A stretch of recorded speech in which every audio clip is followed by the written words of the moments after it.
Friends welcome to संध्या कुट्टी channel इनकी நம்ம संध्या कुट्टी चैनल மூலமா கத்திரிக்காயும் வச்சு முட்டையும் வச்சு ஒரு சூப்பரான சைட் டிஷ் ரெசிபி தாங்க பார்க்க போறோம். இது பாத்தீங்கன்னா நமக்கு குழம்பே தேவையில்லைங்க. இத வச்சு நம்ம சப்பாத்தி பூரி தோசை எல்லாத்தையுமே நம்ம எடுத்து சாப்பிடலாங்க. ரொம்பவே டேஸ்டியா இருக்கும். வாங்க இதை எப்படி செய்யறதுன்னு பார்க்கலாம். அதுக்கு இன்னைக்கு நான் ஒரு 5 ல இருந்து 6 கத்திரிக்காய் நான் எடுத்து வச்சிருக்கேன். 3 பெரிய சைஸா இருக்கு, 3 வந்து சின்ன சைஸா இருக்கு. அதனால 6 கத்திரிக்காய் எடுத்து வச்சிருக்கேன். உங்களுக்கு தேவைக்கு ஏற்ப நீங்க எடுத்துக்கங்க. அதுக்கு பாத்தீங்கன்னா 3 முட்டை வந்து நான் எடுத்து வச்சிருக்கேன், 3 தக்காளி எடுத்து வச்சிருக்கேன். இப்போ வந்து நம்ம கத்திரிக்காயை புழு பூச்சி இருக்கான்னு சொல்லிட்டு செக் பண்ணி பார்த்துட்டு அதை நம்ம வட்டமாக கட் பண்ணி எடுத்துக்கலாங்க. இப்போ பாருங்க, இது போல் நான் காம்பு பகுதியை வந்து கட் பண்ணி எடுத்துக்கிட்டேன். இப்போ இது போல்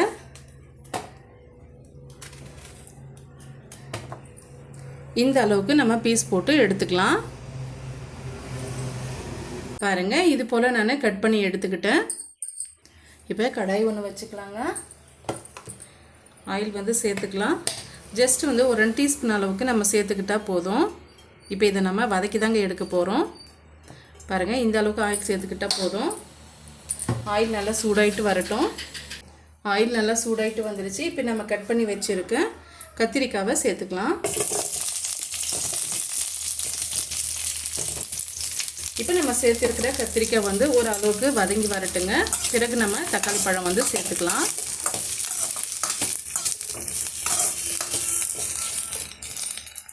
நம்ம சேர்த்துருக்க கத்திரிக்காய் நல்லாவே கலர் சேஞ்ச் ஆகிட்டு வந்துருச்சு. இப்போ நம்ம கட் பண்ணி வச்சுருக்க 3 தக்காளி பழத்தை வந்து சேர்த்து விட்டுக்கலாம்.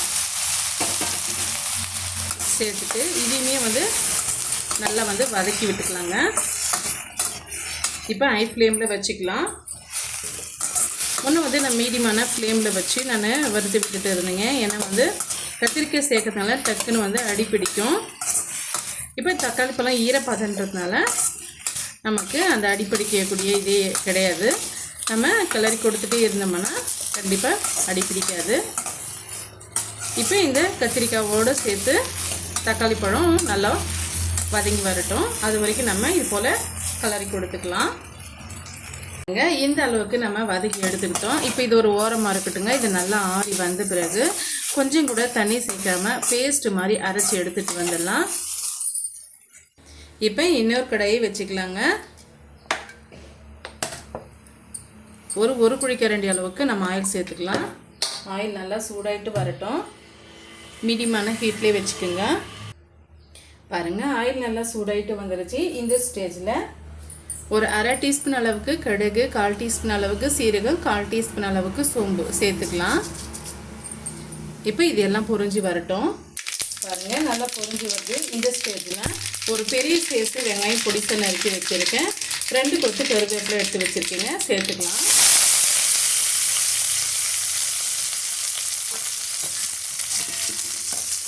சேர்த்துட்டு இந்த வெங்காயம் ஒரு அளவுக்கு வதங்கி வரட்டுங்க. இது கூடவே ஒரு 1/4 டீஸ்பூன் அளவுக்கு இஞ்சி பூண்டு பேஸ்ட் வந்து எடுத்து வச்சுருக்கேன். அது சேர்த்துக்கலாம். ரொம்ப அதிகமாக வேண்டாம், ஒரு 1/4 டீஸ்பூன் அளவுக்கு மட்டும் நம்ம சேர்த்து விட்டுக்கலாங்க. இப்போ வெங்காயம் ஒரு அளவுக்கு வதங்கி வரட்டும். பாருங்கள், இந்த அளவுக்கு வதங்கி வந்த பிறகு 3 முட்டையை வந்து நான் உடைச்சி வச்சுருக்கேங்க, சேர்த்துக்கலாம். நம்ம எடுத்திருக்க கத்திரிக்காய்க்கு 3 முட்டைன்றது கரெக்டாக இருக்கும். இப்போ மீடியமான ஹீட்டில் வச்சுக்கோங்க. இப்போ தேவையான அளவுக்கு நம்ம மிளகாய் தூள் சேர்த்துக்கலாம். 1 டீஸ்பூன் அளவுக்கு சாம்பார் மிளகாய் தூள் சேர்த்துருக்கேன். ஒரு 1/2 டீஸ்பூன் அளவுக்கு கரம் மசாலா, 1 டீஸ்பூன் அளவுக்கு மல்லித்தூள் எடுத்து வச்சுருக்கேன், 1/4 டீஸ்பூன் அளவுக்கு மஞ்சப்பொடி எடுத்து வச்சுருக்கேங்க. இதோடு சேர்த்து விட்டுடலாம். இப்போ முட்டை வந்து முழுமையாக வறுபட்டது வராதுக்கு முன்னாடியே வந்து நம்ம இதை சேர்த்து விட்டுடலாங்க. சேர்த்துட்டு மீடியமான ஹீட்லேயே நம்ம வச்சுக்கலாம். வச்சுட்டு இந்த பச்சை வாடை போகிற வரைக்கும் நம்ம வறுத்து விட்டுக்கலாம். பாருங்கள், நம்ம வதக்கி வச்சுருக்க கத்திரிக்காயும் தக்காளி பழமும் நல்லாவே ஆறி வந்துடுச்சு. இப்போ நம்ம அரைச்சி எடுத்துகிட்டு வந்துடலாம். பாருங்கள், நம்ம சேர்த்துருக்க முட்டையும் நல்லாவே வதங்கி வந்துடுச்சு. இந்த ஸ்டேஜில் இப்போ நம்ம அரைச்சி எடுத்துகிட்டு வந்த விழுதை வந்து சேர்த்துடலாம். கொஞ்சம் நான் கொரப்பாக தான் அரைச்சி எடுத்துகிட்டு வந்திருக்கேன். நைஸாக இல்லாமல் கொஞ்சம் கொரப்பாக அரைச்சி எடுத்துகிட்டு வந்திருக்கேங்க. இப்போ வந்து 1 டீஸ்பூன் அளவுக்கு மட்டும் நான் தண்ணி சேர்த்து அலசிட்டு நான் இதோட சேர்த்துக்க போகிறேன். எதுக்காக நம்ம சேர்க்குறோன்னு பார்த்தீங்களன்னா, இப்போ நம்ம சேர்த்துருக்க மசாலா ஒன்றோடு ஒன்று நல்லா கலந்து வரணுங்க. அதுக்காக தான் நான் சேர்த்துக்கிறேன். இப்போ மீடியமான ஹீட்டில் வச்சுக்கலாம். இப்போ இந்த சைட் டிஷ்க்கு தேவையான அளவுக்கு நம்ம உப்பு சேர்த்துக்கலாங்க. இது வரைக்கும் நம்ம உப்பு எதுவும் சேர்க்கல. தேவையான அளவுக்கு நம்ம உப்பு சேர்த்துக்கலாம். சேர்த்துட்டு நல்லா மிக்ஸ் பண்ணி கொடுத்துக்கலாங்க.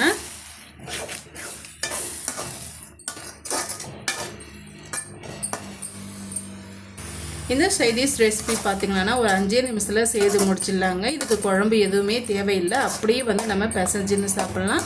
ரொம்பவே டேஸ்டியாக இருக்கும். இப்போ இது ஓரளவுக்கு நல்லா வதங்கி வரட்டுங்க. இடையிடையே இது போல் நீங்கள் கிண்டி கொடுத்துட்டே இருங்க. அப்போ தான் கீழே அடி பிடிக்காமல் நல்ல ஒரு தொக்கை நமக்கு கிடைக்கும். பச்சை வடை போகிற வரைக்கும் நம்ம வதக்கி எடுத்துக்கிட்டோம். கொஞ்சமாக கொத்தமல்லி இலையை போட்டு நம்ம சர்வ் பண்ணிக்கலாம்.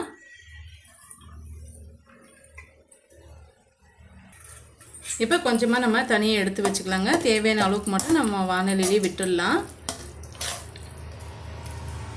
இதை பார்த்திங்கன்னா நீங்கள் சப்பாத்தியோட, தோசையோட, இட்லியோட, பூரியோட சேர்த்து சாப்பிடும்போது அவ்வளோ ருசியாக இருக்குங்க. இப்போ நம்ம தொக்கை சேர்த்து இருக்கிறதுனால நமக்கு அதிகமாக தொக்கு கூட தேவைப்படாதுங்க. நல்லாவே பிசைஞ்சுன்னு சாப்பிடலாம். ரொம்பவே டேஸ்டியாக இருக்கும்.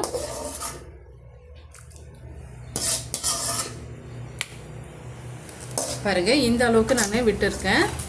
இப்போ இது ஒரு டைமுக்கு கரெக்டாக இருக்கும். இப்போ சாதம் சேர்த்துக்கலாங்க. சேர்த்துட்டு எப்போவுமே வானிலையில் இருக்கக்கூடிய அந்த லாஸ்ட்டாக இருக்கக்கூடிய அந்த மசாலோடு சேர்த்து பிசைஞ்சு சாப்பிடும்போது அவ்வளோ டேஸ்ட்டாக இருக்குங்க.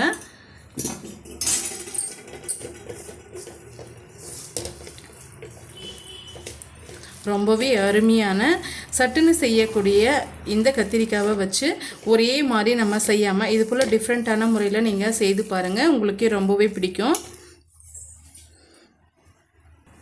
இந்த ரெசிபி உங்களுக்கு பிடிச்சிருந்தா மறக்காமல் சந்தியக்குட்டி சேனலுக்கு சப்ஸ்கிரைப் பண்ணுங்கள், லைக் பாருங்கள். நம்ம சேர்த்திருக்க மசாலா, உப்பு, காரம் எல்லாமே கரெக்டான அளவுக்கு இருந்தது. ரொம்பவே டேஸ்டியாக இருந்ததுங்க. இந்த டேஸ்டியான சிம்பிளான ரெசிபி உங்களுக்கு பிடிக்கும்னு நினைக்கிறேன். பிடிச்சிருந்தா மறக்காமல் சந்தியக்குட்டி சேனலுக்கு சப்ஸ்கிரைப் பண்ணுங்கள். ஃப்ரெண்ட்ஸ் அண்ட் ஃபேமிலியோட நிறைய ஷேர் பண்ணுங்கள். இது போல் சிம்பிளான டேஸ்டியான ரெசிபிஸ் பார்க்க நம்ம சேனலை ஃபாலோ பண்ணவும் மறந்துடாதீங்க. தேங்க்யூ ஃபார் வாட்சிங்.